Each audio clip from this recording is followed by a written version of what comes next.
What's up guys, Asian here again with another build video. This time we're going to be going over the Magicka Warden DPS. This is going to be a non-pet build, so we will not be using the Bear ultimate for this build. Instead we're going to be using Northern Storm and Elemental Rage as our ultimates of choice.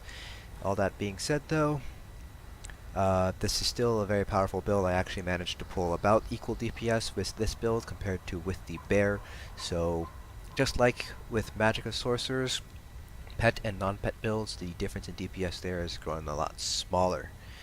So do keep that in mind.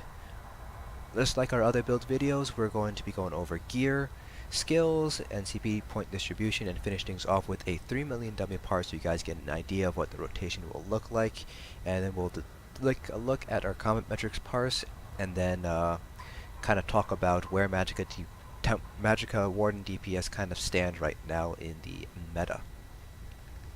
Starting off with our gear here, we're using Valken Scoria as our monster helm. This lets us, since the one piece gives us X sum health, it lets us use Magicka glyphs on all of our pieces, as well as lets us use Witch Mothers with the minimal, well, I don't want to say minimal, but it kind of buffers the loss in health a little bit. For our 5-piece bonus, we're going to be using a Necropotence.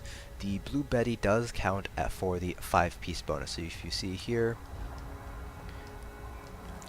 let me switch to Blue Betty bar. So if you see here, we have 42,207. If I summon the Betty and then bar swap to get Necropotence to work, you can see our magic went up. So Blue Betties do count towards the Necropotence 5-piece bonus, so that's why we're using it, since your Betty should be up the entire time. For our next set, we're going to be using Master Architect. You can use Moon Dancer or Infallible Aether. Really depends on which staff you get first. If you manage to get an Inferno staff in, let's say Infallible Aether first, you're obviously going to be using Infallible Aether Jewelry instead. The difference in DPS is going to be pretty small. Master Architect and Moon Dancer have the exact same 2 to 4 piece, so you should see identical DPS if you use Moon Dancer instead of Master Architect. For our front bar, we're using the Master Architect's Inferno Staff infused with a shock damage enchant. And our back bar is the Maelstrom Lightning Staff Nirnhone with a weapon damage enchant. You can go with infused or sharpened. That all depends on what you want out of it. Nirnhone will give you higher AoE damage when you do have the heavy attack as well on your lightning staff. Nirnhone will give you more DPS overall compared to infused, because that extra 200 spell damage on the staff will outweigh the 30% extra spell damage you get from the weapon damage enchant. Going over our attributes and Mundus, all points are in Magicka. You can see here with Scoria we have 16.7k health about, so if you do want to hit 17k for that gold standard for vet content, all you have to do is move a couple of points into health, then you'll be good to go. For our Mundus, we're going with the Apprentice. You can go with the Lover if you need the extra penetration. Remember that the resistance cap for PvE mobs is 18,200, so that's the penetration number you want to hit. So go ahead and talk with your raid group, see what kind of debuffs you can get, and then adjust accordingly whether you need to use the Lover or the Apprentice. My personal recommendation is to use the Apprentice and then use CP points to make up that difference in penetration. You get a lot more control with how much exact penetration you need with CP points versus using the Lover as a Mundus stone. For our skill bars here, our front bar, this is where our shield would go. Our shield is going to be a Harness Magic or Dampened Magic, but for purposes of our Parse we're going to be using Elemental Drain instead. Screaming Cliff Racer, Winter's Revenge. We have Crushing Shock here. We're not going to be using Crushing Shock as our spammable.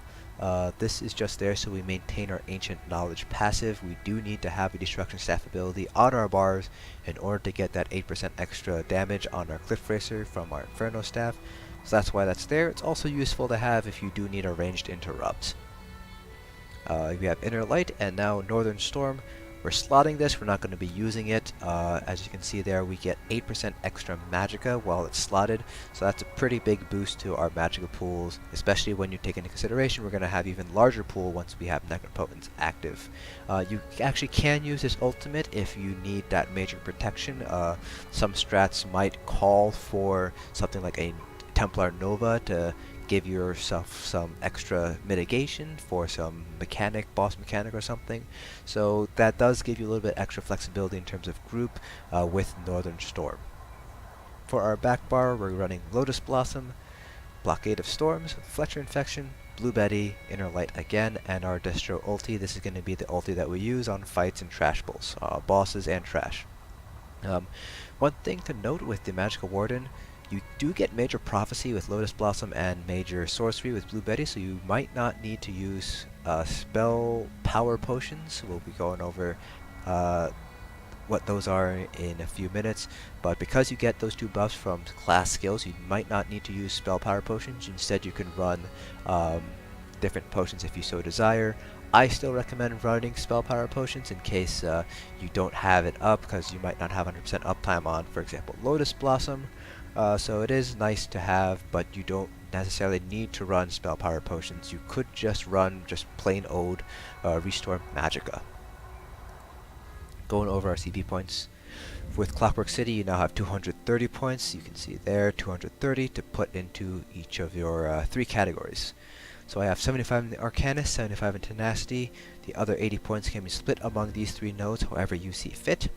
I have 26 in Warlord, 26 in Tumbling, and 28 in Shadow Ward. For our mage CPs, like I alluded to earlier with our Mundus choice, depending on your group, the debuffs you have, these values may vary. This particular configuration is optimized for my raid group, the raid group that I run with as a DPS.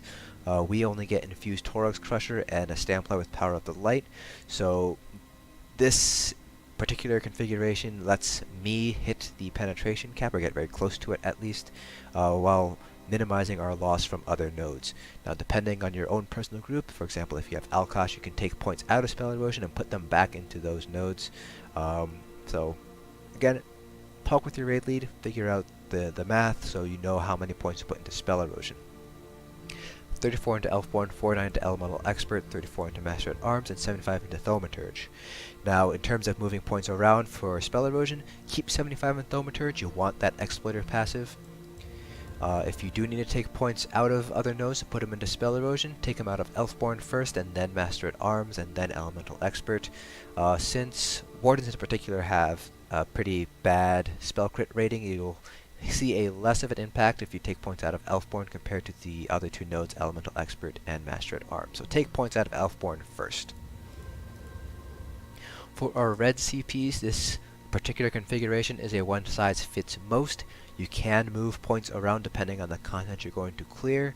For example, if you're going to do Hellra Citadel, there's more physical damage there versus magic damage, so you can move points out of your magic resist nodes and put them into your physical resist nodes. So play that by ear, figure out what content you're going to run, and then if you want, make adjustments accordingly. 44 into Ironclad, 40 into Thick Skin, 56 into Hardy, 56 into Elemental Defender, and 34 into Bastion. So, like I said, this is some extra information that we're going to be covering real quick. We're using Witch Mother's Potent Brew for the extra regen. Magicka Wardens don't have as big of a sustained problem compared to, let's say, Magicka Sorcerers or Magicka Templars. They do fall short of Magicka Nightblades, but that Blue Betty does help out our regen by quite a good margin, so your sustain is going to be a little bit better than Magicka Templars. Blue Betty does provide more regen overall compared to Channeled Focus, but it still pales in comparison to the Magicka Nightblade sustain. So we're going to use Witch Mother's Potent Brew to get that extra sustain. You can use Blue Food, Max Health, Max Magicka. You'll see a drop in your sustain, but you'll have an increase in the power of your spells, so you have that trade-off there. We're going to be using Essence of Spell Power, Major Sorcery, Major Prophecy, Major Intellect. Make sure you have Alchemy up to level 50, so you have Medicinal Use passive maxed out. That way you can keep these buffs running if you're going to use potions, as long as you use your potions on cooldown. Now, like I said earlier, you can get those same buffs from Lotus Blossom and Blueberry, so you don't need to run Essence of Spell Power. It is nice to have anyways, but you can, in fact, run with just Restore Magicka potions. So if you go over to the alchemy station here, if you don't want to spend your ingredients on just spell power potions, you can just do cornflower and lady smock and get restore magic there. Or I believe you can make a triple restore magic potion. Just let me look it up real quick. Yes, you can make a triple effect potion using cornflower, columbine, and bugloss. So that'll give you a little bit extra time on your major intellect, but since you'll be using potions on cooldowns, you won't really see much of a benefit from that too much, since our spell power potions still give us 47.6 seconds and cooldown is 45 seconds. So you can use this. You won't restore more Magicka, 7582, 7582, so it's up to you. Both potions cost about the same to make. So enough with that, we're going to do our Parse. Remember, this is a 3 million dummy Parse, so do keep that in mind when we go over a Combat Metrics Parse. In an actual raid scenario, the fight's going to be going on longer. You're going to have more buffs on you from the healer, like Combat Prayer. You have debuffs on the enemy, so you'll might be pulling higher numbers, but you might not be. You might pull similar numbers because you also have to play the boss mechanics for each fight, so you might not be able to DPS continuously. And again, sustain issues are going to be much more apparent in trial scenarios. Do keep that in mind when we go over this Parse. So we're going to go ahead and start in 3, 2, and 1.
There we have it, a 30.2k Parse on a non-pet build.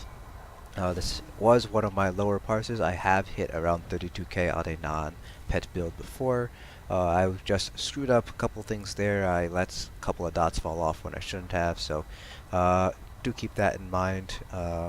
With a more tight rotation, you probably could pull up 32k.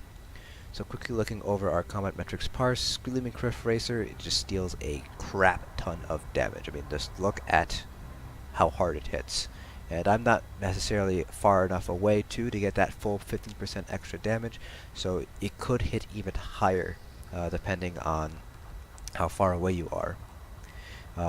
But, I mean, overall, Magicka Warden DPS is not terrible. Everybody makes it seem like it's really bad, but like I just showed here, you can hit 30k self-buffed on a 3 mil dummy with no bear even. So, you know, say nay to the naysayers, and, you know, you can pull good DPS on a Magicka Warden. It's going to be more difficult. Your spell crit's going to be lower, and you know, Magicka Sorks and Magicka Nightblade still pull higher DPS, but a Magicka Warden can easily pull endgame DPS.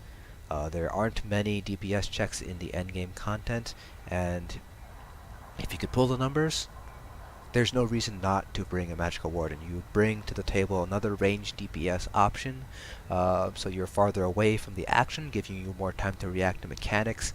You can use Force, not Force Pulse, Crushing Shock as a ranged interrupt, so there's really no good reason to not include a Magicka Warden unless you're the top, 0.1% going for leaderboard scores. So you can see here with our regen versus drain, it's about a 300 difference, so you are losing Magicka, but this is pretty comparable to that of a Templar in terms of the disparity between regen and drain. So if you are used to playing a Magplar, you will see approximately the same sustained problems with a Magicka Warden. The only reason why we didn't have the heavy attack during our Parse is because of the massive Magicka pool that we get with Necropotence. You easily have 8 to 9k higher Magicka on a Magicka Warden versus a Magicka Templar. So that 8 to 9k, that 20-25% extra Magicka, that does make a difference on your sustain. It's not just about the disparity between regen and drain, but also your overall resource pool. And Magicka Wardens can rival that of Pet Sorks in terms of Magicka resource pool. So that's it for this video. Hope this guide helps, and I'll see you guys in the next dungeon.